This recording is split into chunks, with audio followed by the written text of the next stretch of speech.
As the stock market sits near record highs, my next guest says there are still plenty of relatively cheap stocks out there. Jim Paulsen is former chief investment strategist at Wells Fargo and author of Paulsen Perspectives. Jim, thanks so much for joining us. Well, thanks for having me. So, Jim, fill us in. Where are you still finding value amidst these record highs?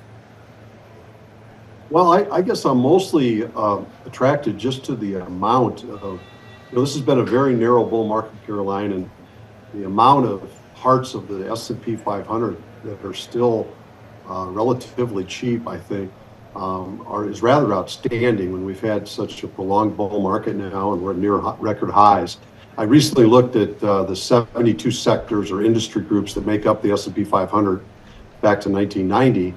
And I looked every month at the relative price earnings multiple of each of those 72 sectors and calculated what percent of them are below average right now as opposed to its average over the entire period. And I looked at that every month since 1990. And today we've got more than 76% of the sectors relative P's are below average within the S&P 500. And that's more than 76% of the time since 1990.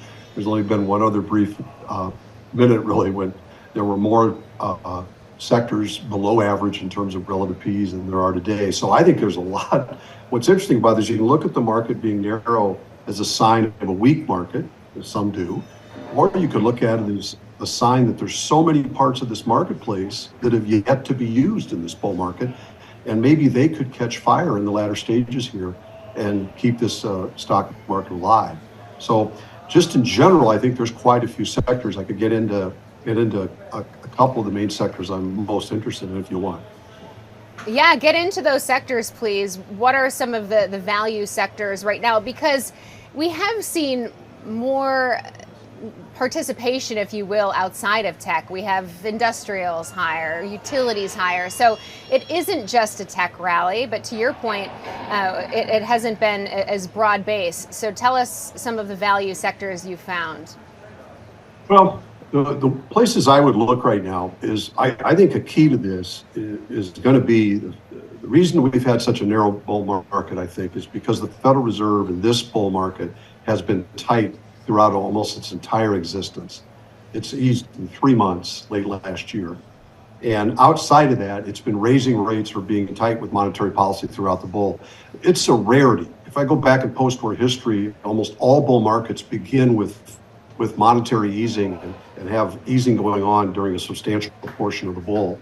This one has lived its entire existence under tightening. I think that's why it's been such a narrow advance. It's when you have tightening going on, monetary tightening, it kind of wipes out a lot of the general stock market that needs monetary liquidity, that needs lower interest rates to perform. And it puts us into the most kind of conservative, not really conservative, but unit growth companies there are that aren't as dependent upon policy easing to get their earnings. And that is the quintessential technology and growth stock, which has been the pinnacle of this bull market. I think, though, the Fed's getting close to easing. If we can get this tariff thing resolved before too long, I think the Fed's going to ease into this and will be the first easing really on a consistent basis of this bull market. And I think that's going to awaken a lot of parts of the stock market we haven't seen yet. I think, when we drop rates, and the liquidity or monetary growth rate is going to pick up. And I think one of the biggest beneficiaries is going to be small cap stocks. Overall, I know they've been left for dead, and I even have trouble recommending them because they've been dead for so long. But I do think it's been tied to Fed policy, and if that changes, I think that's going to change right into the sweet spot of small cap stocks. I would also point out, just in the last month or so, micro cap stocks have picked up a fair amount relative to small caps, the Russell 2000, and maybe that's a sign from the very bottom up that capitalization is starting to awaken a little bit. I'd also point out that we've had a little better activity in, IPOs and some of that things, which is down on the cap spectrum as well. So there might be some good signs going on there because, in part, the money supply is starting to rise again. It was negative for so long, year on year, at a record-setting length of time. that is now back positive and still growing, and that could help that sector. I think there's a lot of values throughout that entire marketplace. I also like international stocks in general because we're already seeing if we drop rates and increase the U.S. money supply in the slower growing U.S. economy, that's going to bring the U.S. dollar down. It's already starting to occur. As the money growth's picked up, as concerns about growth slowing a little bit has come down, you can see the dollar weakening, and that's alivened the international stock markets, which really they're doing about as well as some of the tech sectors here in the United States late with dollar weakness. I think that's going to continue. The dollar is extraordinarily high. At the start of this year, the real value of the trade-weighted U.S. dollar index got to within a couple percentage points of its all-time record high in March of 1985.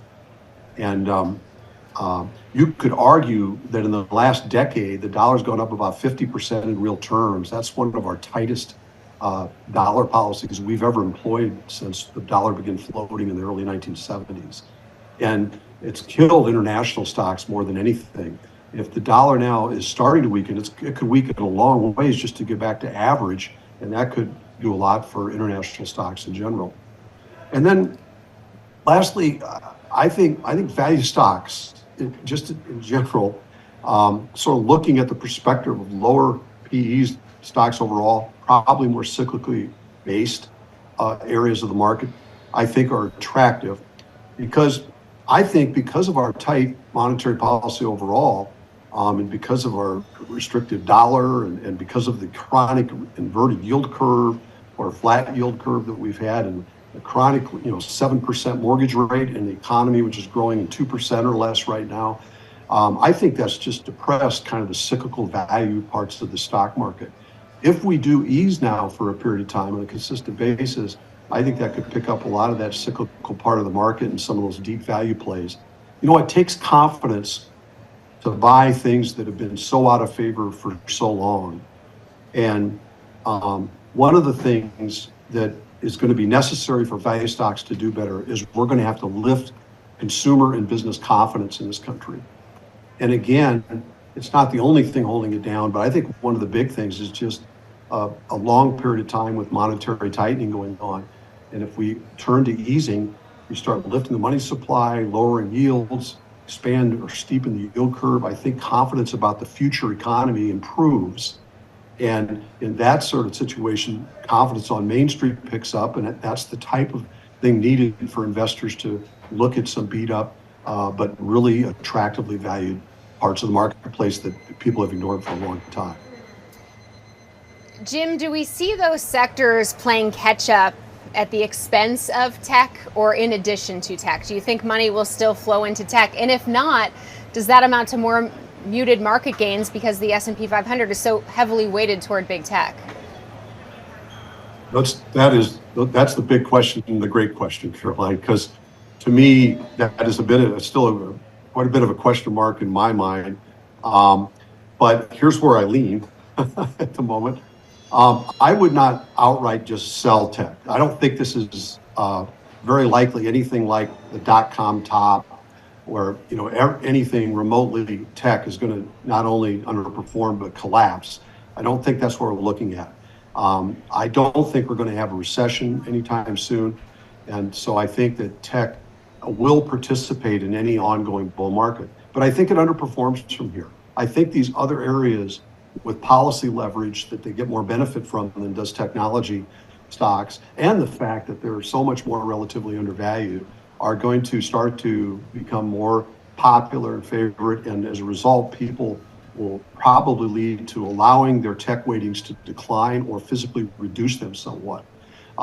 Everyone probably is pretty highly weighted in tech. And I think it's going to lead to some, not wholesale selling like a panic, but I think it's going to lead to a slow lead of reducing those overweights in that area when they chronically sort of underperform.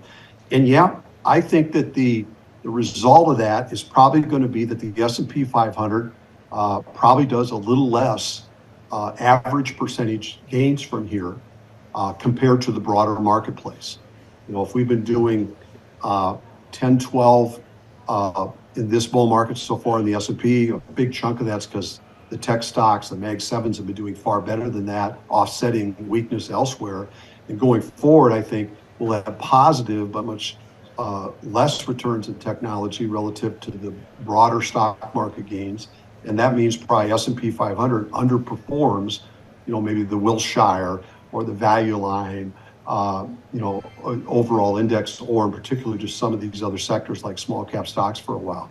So my feeling is I wouldn't panic and sell out, but I do think they're going to be the underperformers during the balance of this bull. And it's another reason I wouldn't sell out is because I'm sorry, but new era technology, and this cycle in particular, is unique. And it's unprecedented. I don't think this is like the Industrial Revolution or the invention of fire or anything else. This is something different, that chronic technological advances are being made going on and on. We've invented the automobile, and it's still about the same today it was when it was invented. Okay? We invented the airplane. It still does about the same thing it did then. But technology, when it first came out with IBM in the 60s, and we had a computer the size of a warehouse that did some calculation for NASA and others, that's totally different today, and it continues to remake itself. So I think you want to own tech even when you don't think it's going to outperform, because you never know when that brand new sizzling innovation is going to arrive and take over all the motion in the room. So I would go to underweight position, but I wouldn't dismiss it. Okay, so Jim, bottom line, just quickly, if the S&P 500 is up, 7 or 8% so far this year, and if you expect tech to underperform from here, how much more is the S&P 500 gaining this year?